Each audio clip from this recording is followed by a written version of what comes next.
It is when you are financially unstable when a fishy deal comes your way. Has this ever happened to you? When you are broke and you need this money.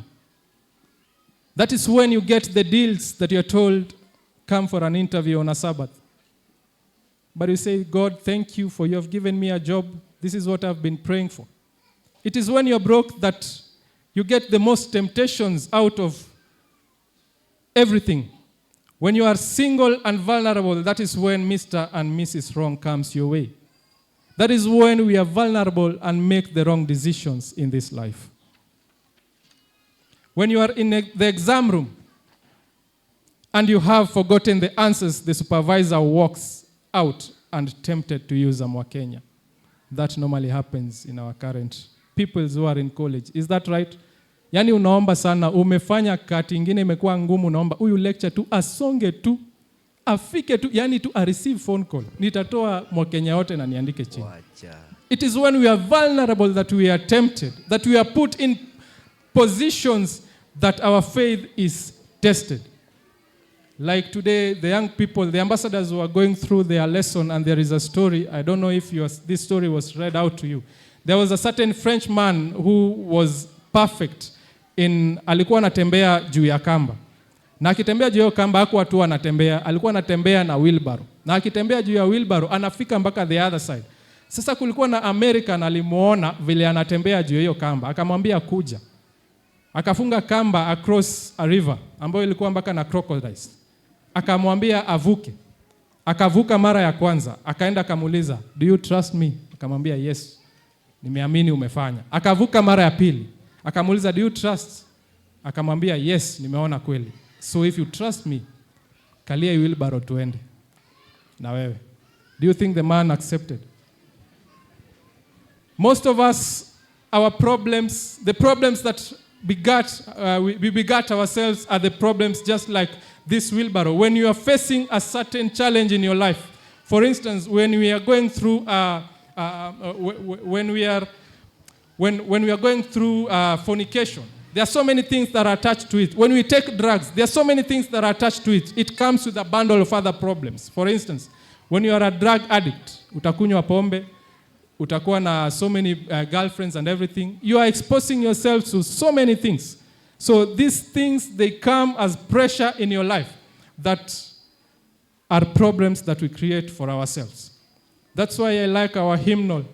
Our hymnal that we have read, it comes from the book of 2 Timothy chapter 1 verse 12 that says, "For the which I also suffer these things, nevertheless I am not ashamed, for I know whom I have believed and am persuaded that he is able to keep that which I have committed unto him against that day." As long as we put everything to God, God is going to deliver us. God is going to see and oversee us in whatever challenge that we go through. Let us go back to Paul as we wind up. The ambassadors, mukuna wimbo. Let us go to Paul as we wind up. I'm going to call you in a short while. In the next few minutes, we are closing. We are told that there is something that caused Paul to judge Mark unfavorably and even severely for a time. But we are told Barnabas, on the other hand, was inclined to excuse him because of his inexperience. He felt anxious that a useful worker of Christ, in after years in solicitude in Mark's behalf, was richly rewarded, for the young man gave himself unreservedly to the Lord and to the work of proclaiming the gospel message in difficult fields. Under the blessing of God and the wise training of Barnabas, he developed into a valuable worker for Christ. Even as young people, just the way John Mark was, he was never experienced. When he faced the first challenge in life, he ran away. Even as young people, when we are in church, you can face a certain challenge in your life. That one does not mean that now you run away from Christ. You run away from God. When we bring ourselves back to Christ, Christ is ready to mold us. He is ready. That's why I started. Christ is stretching us to extreme limits, and he wants us to follow him. He wants us to attain the best in this life, but through following him. We are told that Paul was afterward reconciled to Mark and received him as a fellow laborer. He also recommended him to the Colossians, when you read the book of Colossians 4:11. Again, not long before his own death, he spoke of Mark as profitable to him for the ministry. That is in the book of 2 Timothy 4, verse 11. So we are told, even as young people, even if we are going through challenges in this life, but when we lean in the right side, then God is actually going to lead us. So the big question that you're supposed to ask yourself is, do I have what it takes? Do I have what it takes? No matter what challenges. I believe there are so many people, young people who are in college. I just want to give you an encouragement. Sometimes you may live even without eating. Sometimes you may have just a few shillings that is left before you. But that does not mean that you look for wababas to support your lifestyle. It does not mean that. I remember when back in college, unajua sijui kama siku hizi mnapikanga na hizi coils za steam. In our times we used to do that. I remember I used to have friends then when time walikuwa napika ugali, stima ikaenda. Na ugali imefika katikati. Hiyo time kulikuwa tu na holes fulani zinakuwa served na generator. What do you think they did? They rushed. Place ilikuwa Science Complex. Walikimbia na coil yao, huko kulikuwa na generator. Na hiyo sufuria ya ugali ilikuwa bado haijaiva. Wakapeleka pale, wakapika na wakakula chakula yao. So there are so many challenges that you can go through as a young person. But that does not mean that you just put yourself vulnerable to the outside world. It does not mean that that is the end of you. It is just the start of life. That is the process that God is preparing you for a better tomorrow. How can we be sure to be ready when Jesus comes? The ambassadors, you can be coming. I am done. When I'm done, namtakuwa hapa, I'll just pray and then tutamaliza. Just come. How can we be sure to be ready when Jesus comes? We need to develop a fireproof character. Each and every young person, we need to develop a fireproof character. We must receive Jesus as our Savior. We must be like Shadrach, Meshach, and Abednego, loyal to death, willing to give the most precious things in our lives.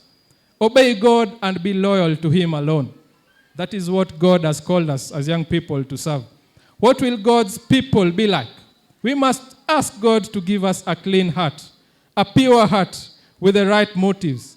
Give us pure mind. That is found in the book of Hebrews chapter 12, verse 28. I'm sorry for going fast. That is found in the book of Hebrews 12, verse 28. Our reader, if you could have been fast, tungekuwa tumesoma hiyo. We must ask God Hebrews to give us. chapter 12, verse 28. Yes. It says, Yes.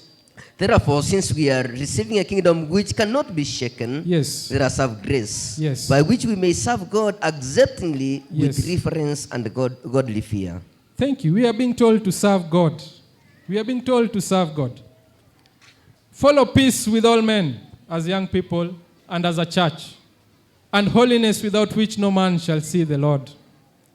When we read the book of 2 Peter 3:10, we are being told that, but the day of the Lord will come as a thief in the night, in the which the heavens shall pass away with a great noise, and the elements shall melt with fervent heat. The earth also and the works that are therein shall be burned up. Wherewithal shall a young man cleanse his way, by taking heed thereto according to thy word. That is in the book of Psalms 119, verse 9 and 10. With my whole heart have I sought thee. Oh, let me not wander from thy commandment. Thy word have I hid in mine heart, that I might not sin against thee. I want to conclude with these remarks. The book of Education, page 57, paragraph 3, that says, the greatest want of the world is the want of men. Men who will not be bought or sold. Men who in their inmost souls are true and honest.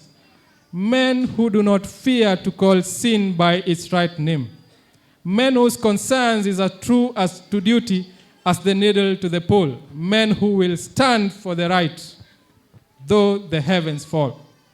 But such a character is not the result of accident. We cannot get such a character by just getting an accident. Most of us, we want to solve problems that have been built in so many years by just a tweet. Una tweet pale unaandika vile uko na shida. You want to solve your problem with that. 20 years building a problem. How do we conduct ourselves each and every other day? Just like a young man who has been trifling with hearts for 5 to 10 years and is now looking for a lady to marry. We have been building a character that is people even mtu kama huyo anaitwangwa nani? Si mnamuitanga fisi? Because now people have given you a certain character, huyu ni fisi, and then you're coming to look for a wife after all those years. And then you want God to assist you. Some problems we create for ourselves for a longer time, but God is telling us that such a character is not the result of an accident. It is not due to special favor or endowments of providence. A noble character is the result of self-discipline, of the subjection of the lower to the higher nature, the surrender of self for the service of love to God and man. The youth need to be impressed with the truth that their endowment are not their own. Strength, time, intellect are but lent treasures. They belong to God, and it should be the resolve of every youth to put them to the highest use. He is a branch from which God expects fruits, a steward whose capital must yield increase, a light to illuminate the words darken. Every youth, every child has a work to do for the honor of God and the uplifting of humanity. Ambassadors.